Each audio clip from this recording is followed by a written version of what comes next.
エスプラマニューバーで人気だけど、最新対人気ですね。うちそんなにスニーカーにこだわらないので。こ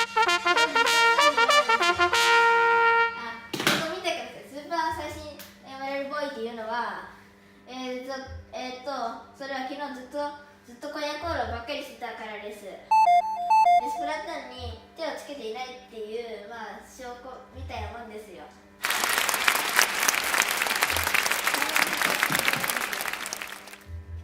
相手が人気モデルであることを願うことしかありませんね。で、今回のステージはタッチパーキングで江川河川劇ミステリーゾーンです。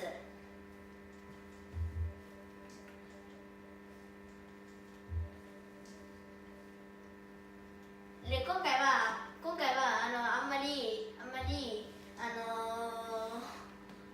コメントで女レベルって言われないプレイにしてですね、始まります。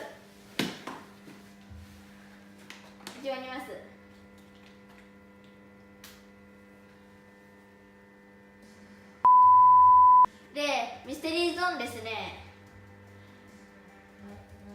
この浮いてる風船みたいなものは、インクをかけるとワープするみたいなものですね。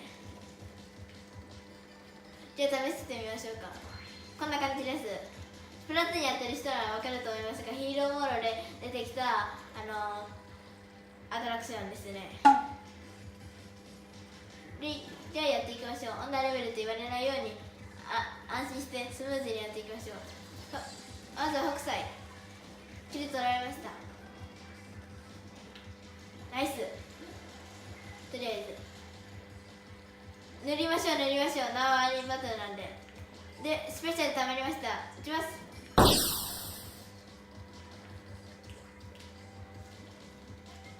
安定のスパラマニューバー、人気モデル、最新モデルだけの人気モデルを使うっていうことです。挨拶が遅れましたね。で、ただジャンプするだけって挨拶を忘れてました。とりあえ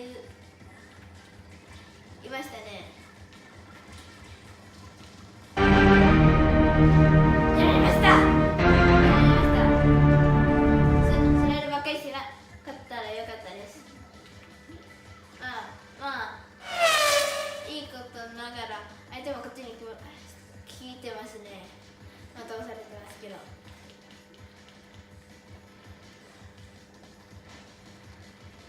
北斎ですね。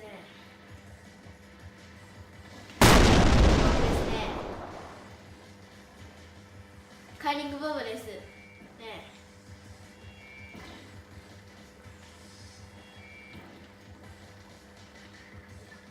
ちょっとあっちに行きましょうか。北斎ですね。やられました。北斎に。君煽ったね。それよりも煽ったのもいけないよ。あと1分で君を北斎君を倒すからね。君煽ったね。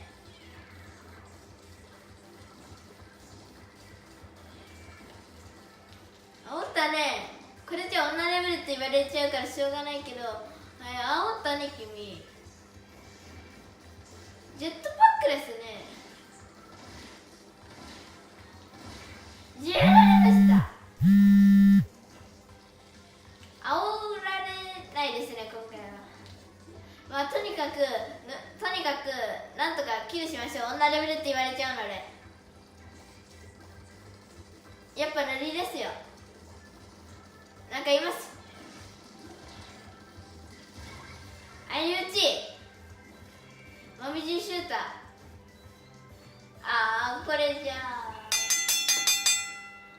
あこんなことあろうかと、キリストに願っておきましょうか。